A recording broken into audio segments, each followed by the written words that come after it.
The stars hung like tiny diamonds in the black sky as Captain Lyrax paced the bridge of his patrol ship. His scaled skin reflected the blue glow of the monitors around him. For 8 years, he had guarded the edge of the Forbidden Zone, Earth's solar system, and nothing interesting ever happened here. "Captain, something strange on the sensors," called out Officer Zeal, her 4 eyes widening as she studied her screen. Lyrax moved quickly to her station. "What is it?" "A ship, sir, coming from Mars direction. No match in our database." Lyrax felt a chill run down his spine. No unauthorized vessels had entered this sector in over 200 years. The Galactic Council of 11 species had strict rules about the Forbidden Zone. "Send the standard greeting and warning," he ordered. "Tell them they are in restricted space." Minutes passed with no response. Then, just as Lyrax prepared to signal for backup, words appeared on the main screen in ancient galactic standard. "We have returned." The bridge fell silent. The message was simple but made no sense. No one returned from the Forbidden Zone. No one had been there to return. "Sir, they're requesting permission to come aboard," said Zeal, her voice shaking. Against his better judgment, Lyrax agreed.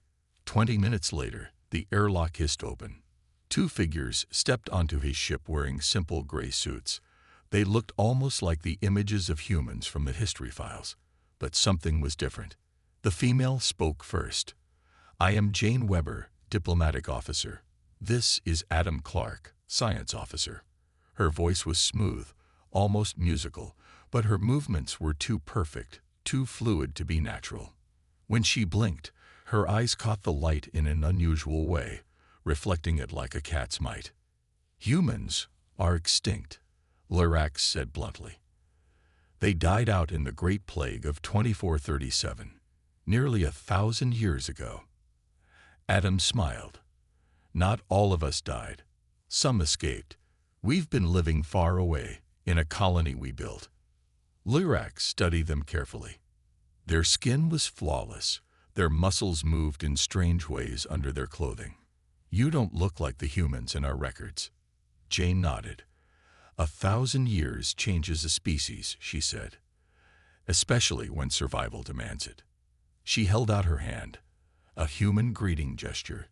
Lyrax remembered from his studies. When he took it, her skin was warm, but felt oddly smooth, almost synthetic. "We need to speak with the Galactic Council," Adam said. "It's important."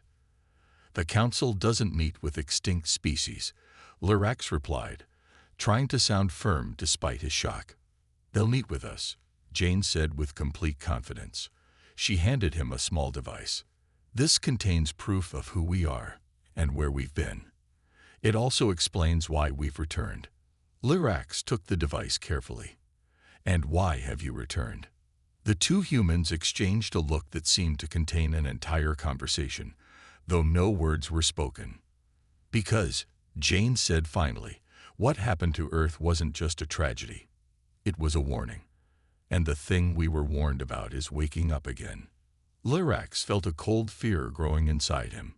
In all his years as a patrol captain, he had never faced anything like this. The rules were clear. Earth was forbidden. Humans were gone. The galaxy had moved on. Yet here, they stood, or something like them. Their eyes held secrets, and their bodies moved with impossible grace. "Our ship, the Reclamation, carries 20 more like us," Adam explained. "We've traveled a long way to get here." "How did you survive the plague?" Lyrax asked. Jane's perfect face grew serious. "That's just it, Captain. There was no plague. What happened to Earth was something else entirely. Something worse, and we've spent 1,000 years preparing to face it again." Lyrax looked from one human to the other. Rules said he should detain them, report them, maybe even destroy their ship. But centuries of peace had made the galaxy soft, comfortable. These beings, whatever they truly were, radiated strength and purpose. "I'll contact the Council," he decided. "But they won't like it." Jane's smile was both beautiful and somehow threatening. "No one ever likes having their history proven wrong, Captain. but sometimes survival depends on facing the truth. The council chambers on Proxima Station were larger than any room Jane had ever seen. Circular walls rose high above, with 11 raised platforms for each species that ruled the galaxy.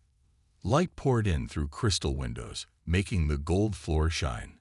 Jane and Adam stood in the center of the room, joined now by their commander, Sam Murray.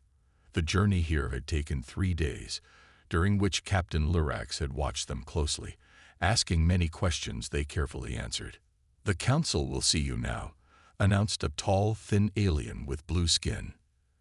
Elder Zoran, the oldest council member, leaned forward. His wrinkled gray face showed both fear and curiosity. "Our records say humans died out almost 1,000 years ago. Yet here you stand." Sam stepped forward. He was taller than the others, with eyes that seemed to change color as he moved. "We survived. A small group escaped Earth before the end and found a new home on a planet we named Haven." Whispers filled the chamber. The mention of Earth clearly made many uncomfortable. "You were quarantined for a reason," said a female council member with feathers instead of hair. "Your kind developed weapons that could destroy stars. The galaxy was safer after you were gone." Jane noticed how the council members shifted nervously when she or her teammates moved. They were right to be afraid. The humans before them were not the same as those from the history books. "Show them," Sam said quietly. Adam raised his hand. A small cut appeared on his palm, a cut he made himself with a hidden blade. The council members gasped as the wound closed before their eyes, healing completely in seconds. "We've changed," Jane explained.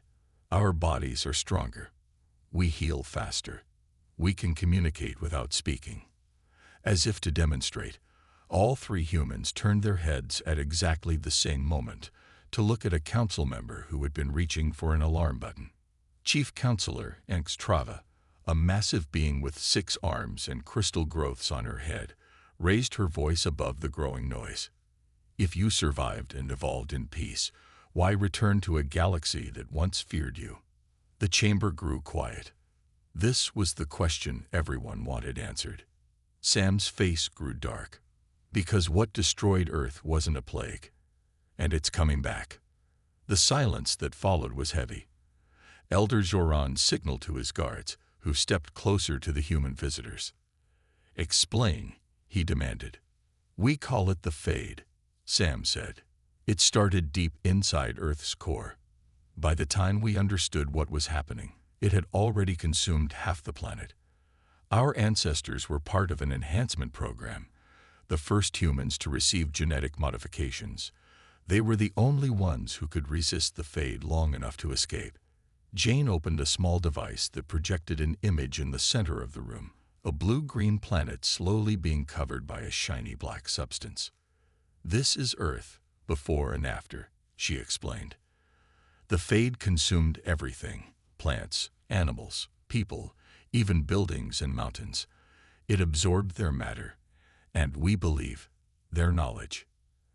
Adam added, "Our scientists discovered the Fade has a sleep cycle of approximately 1,000 years. It's waking up again. We've detected activity on Earth." The council members looked at each other in alarm.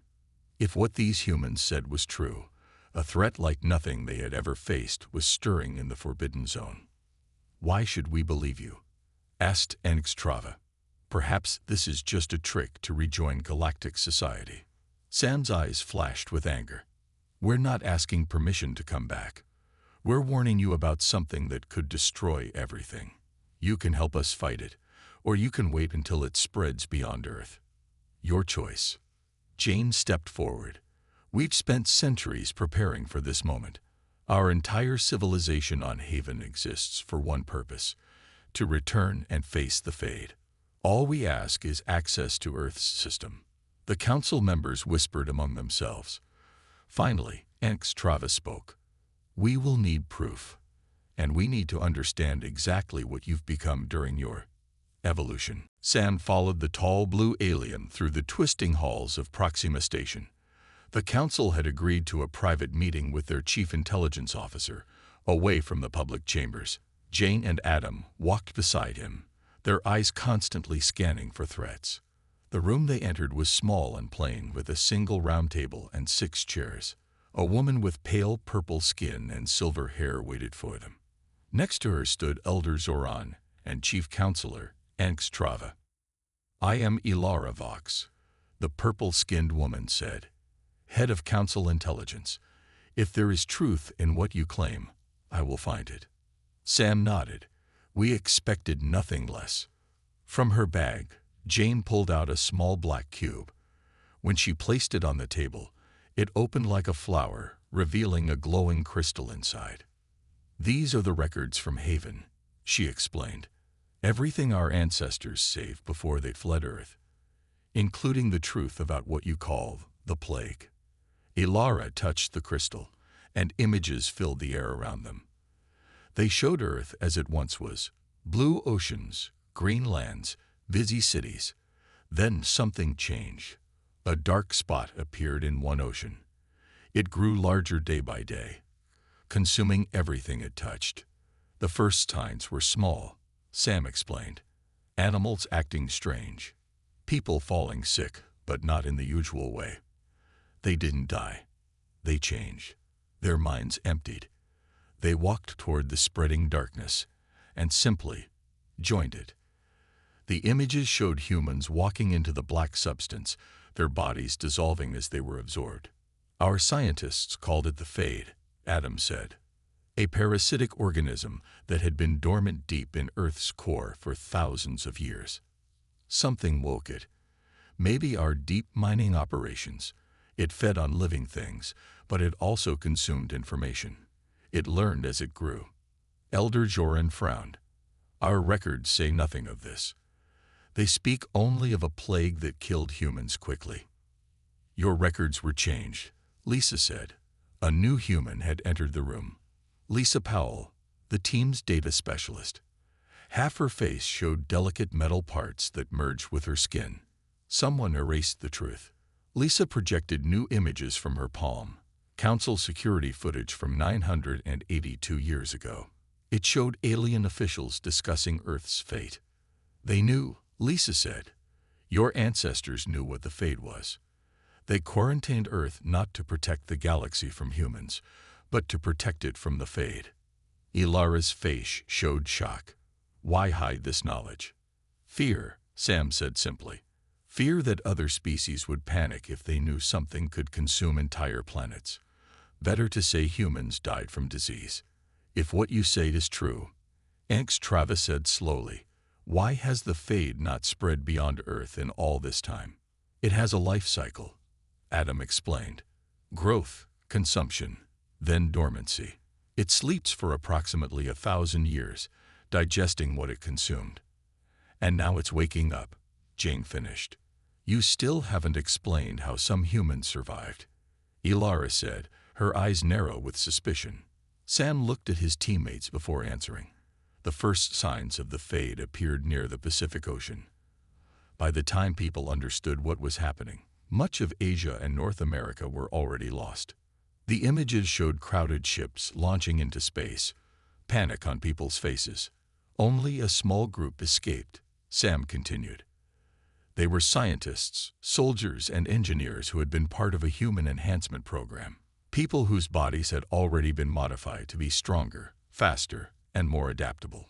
These changes gave them resistance to the Fade's influence long enough to escape." "So you are not truly human anymore," Elder Joran said. Sam smiled sadly. "We are what humans needed to become to survive. Our ancestors took their modified bodies to Haven and continued to evolve, preparing for the day when the Fade would wake again." Ilara studied a data screen. "Our monitors show increased activity on Earth in recent months. Unknown energy signatures are emerging from the surface." "Then we arrived just in time," Sam said. "The awakening has begun." The science vessel Luminar floated in space, its curved white hull gleaming in the light of a nearby star. Inside, Council scientists from 3 different species moved around Peter Young, the human who had volunteered for examination. Peter lay still on a clear table as blue scanning lights moved over his body. He wore only short pants, showing his muscular frame. The head scientist, a bird-like alien named Dr. Krell, watched the screens with growing amazement. "This is impossible," Dr. Krell whispered, her feathers standing up in excitement. "Your DNA has been changed in ways I've never seen." Peter smiled calmly. "Not impossible, just necessary." The scans showed his body in layers: skin, muscles, bones, and organs, all slightly different from old human records. His muscles were denser. His bones had been reinforced with something like carbon fiber. His brain showed unusual patterns of activity. "Your cells have synthetic components," another scientist noted. He had green scales and 6 fingers on each hand. "They repair themselves much faster than normal cells." "Natural evolution couldn't do this," Dr. Krell said. Peter sat up when the scan finished. "Our evolution wasn't entirely natural," he admitted. "The first humans who escaped to Haven included genetic engineers. They understood that to survive on our new world, and to one day face the fate again, we needed to change." In another part of the station, Nicole Grant stood in a large training room. 6 warrior aliens from the Centauri species circled her.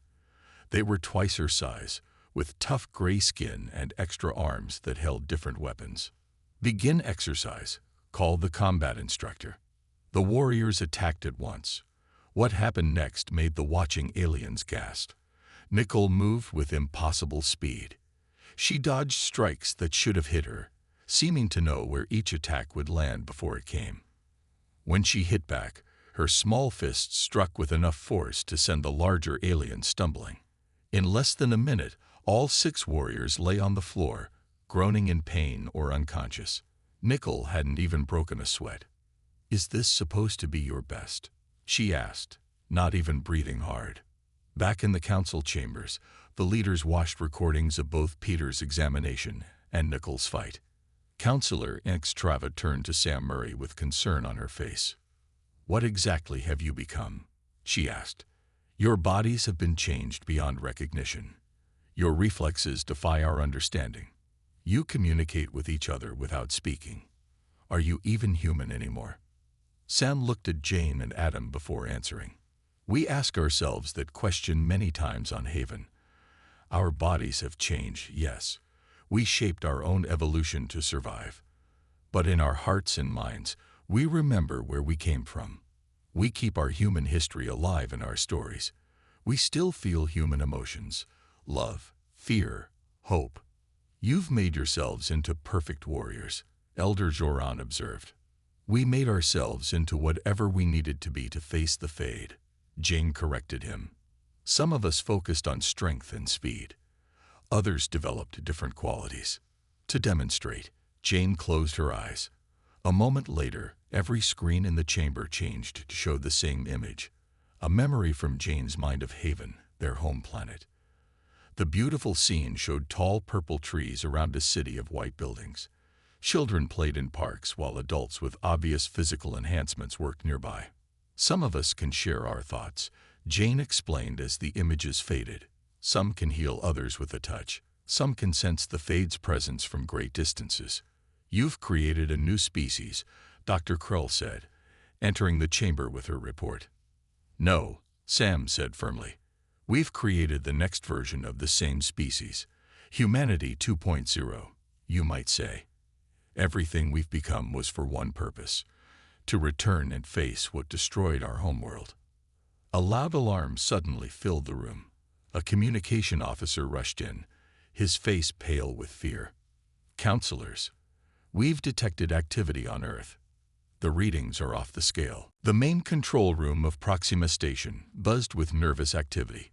Aliens of all 11 council species crowded around screens showing images of Earth. What they saw made even the bravest among them feel cold with fear. The blue planet that had been quiet for centuries was changing. Large patches of shiny black substance covered much of what was once called North America. As they watched, the black area grew larger, spreading like spilled ink across the land. "How fast is it moving?" Sam asked, leaning over a control panel. A reptilian technician looked up with wide eyes. It's consuming about 10 square miles every hour, and the rate is increasing. Counselor Engstrava ordered probes sent to Earth for closer study. 3 small, unmanned ships flew from the station toward the forbidden planet. Everyone waited in silence as they approached. The first probe reached Earth's atmosphere and began sending back images. The black substance wasn't flat as it had appeared from space. It rose in strange shapes, some like towers, others like waves frozen in time. Nothing green remained in the areas it covered. No trees, no grass, nothing alive. "The second probe will land and take samples," announced the mission controller. They watched as the tiny craft touched down at the edge of the black area. A mechanical arm extended to touch the substance. Immediately, the black material surged forward, climbing up the arm and covering the probe in seconds. The screen went dark. "We've lost contact," the controller said, her voice shaking. The third probe stayed in orbit, scanning from a safe distance. Its readings appeared on the main screen, showing energy patterns that none of the Council scientists had ever seen before. "It's not just growing," Lisa Powell said, studying the data with her cybernetic eye glowing. "It's learning. Every time it consumes something, it gets smarter." Alarms suddenly blared through the station. New images showed a small Alteran mining colony on Mars. The black substance had somehow jumped from Earth to the red planet. Workers ran in panic as their buildings were covered and absorbed. "We need to evacuate everyone from the solar system," Elder Joran said, his old voice trembling. "This threat is beyond our ability to fight." "No," Sam said firmly. "Running won't save you. The Fade will only follow. It can travel through space now, something it couldn't do 1,000 years ago. It's adapting." Jane stepped forward. "Our ship, the Reclamation, carries a weapon designed to stop the Fade. Our scientists spent centuries developing it." "What kind of weapon?" asked Dr. Krell suspiciously. "One that targets the Fade's unique molecular structure," explained Frank Bennett, the humans' communications officer who had just joined them. He was older than the others, with gray in his hair, but the same enhanced body. "It can disrupt the bonds that hold the Fade together." The council members looked at each other with doubt. Allowing humans to use a powerful unknown weapon in council space would break every rule they had. "Why should we trust you with this?" Counselor Engstrava asked. "For all we know, your weapon could make things worse." "Because we've been preparing for this moment for 1,000 years, Sam replied. "Our ancestors didn't just flee to save themselves. They fled to prepare, to ensure that when the Fade woke again, humanity would be ready to fight it." New alarms sounded. More screens lit up showing the Fade's progress. It had completely covered the Mars colony and now moved even faster. "We don't have time for debate," Nichols said sharply. "Every minute we waste, the Fade grows stronger by consuming more matter and information. Soon, it will be too powerful for even our weapon to stop." The council chamber fell silent as the leaders faced their terrible choice. Trust these strange evolved humans with a mysterious weapon, or watch as the ancient horror consumed world after world. "How close do you need to get to use this weapon?" Elder Zoran finally asked. "Close," Sam admitted. "We need to reach Earth's orbit." Engstrava stood tall, making her decision. "Then we will provide an escort. But know this, if we see any sign that you intend something other than what you claim, your ship will be destroyed." Sam nodded gravely. "Fair enough. We should leave immediately." Space around Earth looked wrong. 5 council ships and the human vessel Reclamation approached the blue planet, but large patches of it were now covered in blackness. The darkness seemed to move and shift even as they watched. On the bridge of the lead council ship, Sam stood with Captain Lurax and Counselor Engstrava. Screens showed the Fade's progress. It now covered 30% of Earth's surface and had completely taken over Mars. "We'll enter orbit in 5 minutes, announced the pilot, a small green alien with 4 arms. "Something's not right," Jane said suddenly.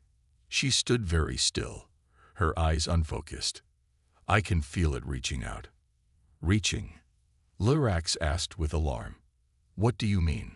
Before Jane could answer, one of the communication officers called out. Captain, we're detecting unusual signals between the human ship and something else. Not any of our vessels. All eyes turned to Sam. Travis' face darkened with anger. You said you came alone. Who are you communicating with? Sam hesitated, then sighed. We didn't tell you everything. Haven isn't our only colony. A shocked silence filled the bridge. Sam continued. When humans flood Earth, they split into 5 groups, heading to different parts of the galaxy.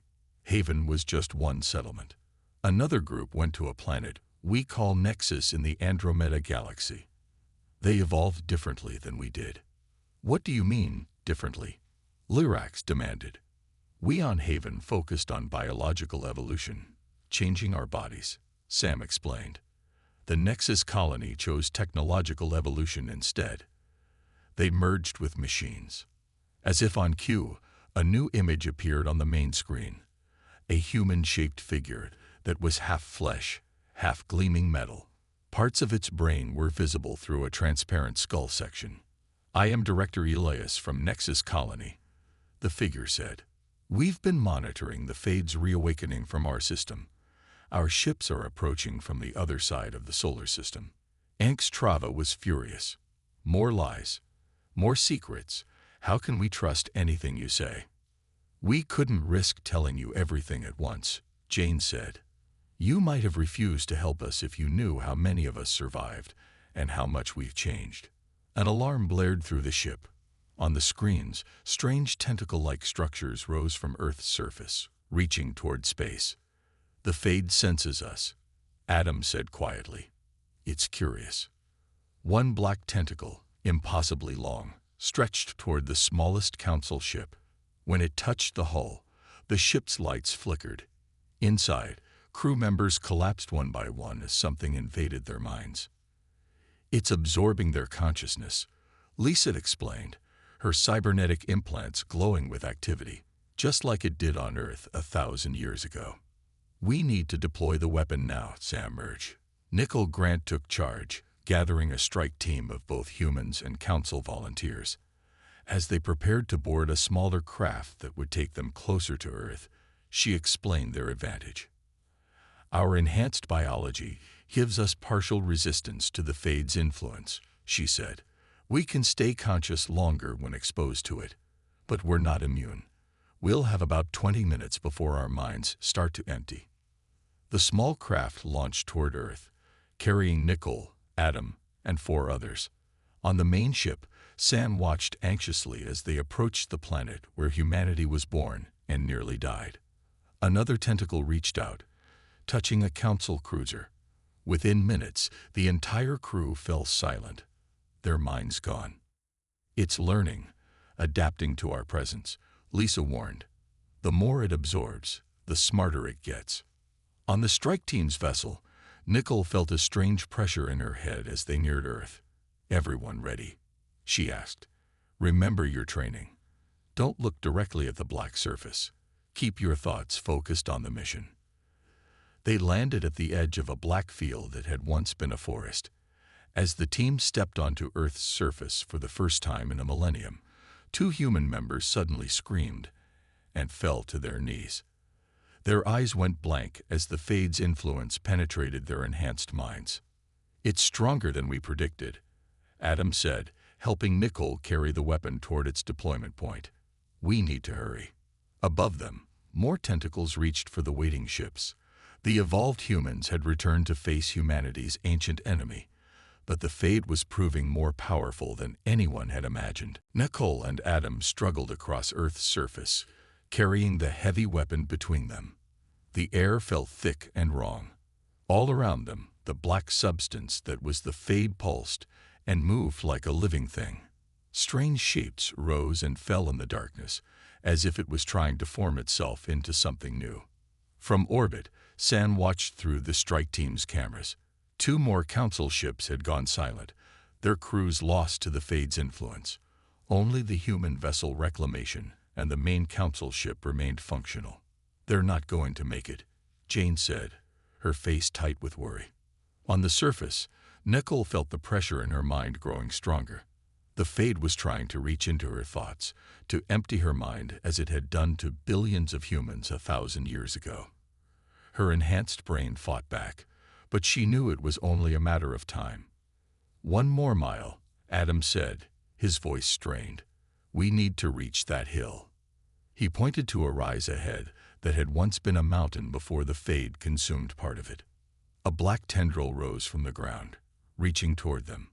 Nicole kicked at it, but her foot passed through as if it were smoke. Then the tendril solidified and wrapped around her ankle. Instantly, memories began to drain from her mind. Her childhood on Haven, her training, her family. Adam dropped his end of the weapon and grabbed Nicole, pulling her free. "Stay focused," he shouted. "Remember why we're here." 3 more humans from the strike team had fallen now, their minds emptied by the Fade. Only Nicole and Adam remained conscious, dragging the weapon up the hill as the darkness closed in around them. In orbit, a new ship appeared, sleek and partly transparent, showing the machinery inside. It was from Nexus Colony, piloted by humans who were more machine than flesh. "We will create a distraction," Director Elias announced. His ship fired energy beams at the Fade's tentacles, drawing their attention away from Nicole and Adam. On the hilltop, Adam activated the weapon. It opened like a flower, revealing a glowing blue core. "Is it working?" Nicole asked, fighting to hold onto her thoughts. "I think so," Adam replied.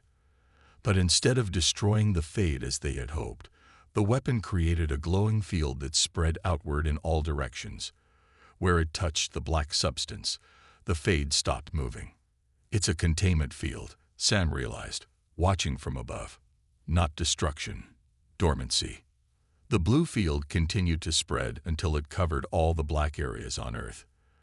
The tentacles in space withdrew, collapsing back to the planet's surface. Slowly, the Fade stopped its advance and grew still. But the victory came at a terrible cost. 3 council ships destroyed. Half the human team lost, their minds emptied forever. And the Fade wasn't dead, only sleeping once again. 2 weeks later, the council chambers were filled with representatives from all 11 species. They gathered to decide what to do about the humans who had returned so dramatically to the galaxy. Sam stood in the center with Jane and the survivors of their team. Beside them were new faces, representatives from 3 other human colonies who had arrived after the battle. "Humanity kept secrets from us," Counselor Enx Travis said. "They were not honest about their numbers or their abilities." "True," Sam admitted. "But we came back to face a threat that would have destroyed you all. And we sacrificed our own to save this galaxy." Elder Joran spoke slowly. 1,000 years ago, humans were quarantined because they were dangerous. Perhaps they still are, but in a way the galaxy needs. The council voted by a narrow margin to accept humanity's return. Sam proposed a deal. Humans would share their evolutionary advancements, both biological and technological, with the galaxy. In return, they would be allowed to rejoin galactic society. 1,000 years ago, humanity faced extinction and chose to change rather than perish, Sam told the council. "We're not the humans you remember. We're what humans needed to become. And perhaps that's exactly what the galaxy needs now." As the surviving team prepared to lead council scientists to Haven, Lisa's instruments detected unusual patterns in the containment field around Earth. The Fade wasn't just resting, it was changing, adapting to the humans who had returned to fight it. "This isn't over, is it?" Jane asked quietly. Sam shook his head. "No, but next time, we won't face it alone." He looked out at the stars, once forbidden to his kind, now open to them again. Humanity had returned, transformed by the very disaster that nearly destroyed them. And the universe would never be the same.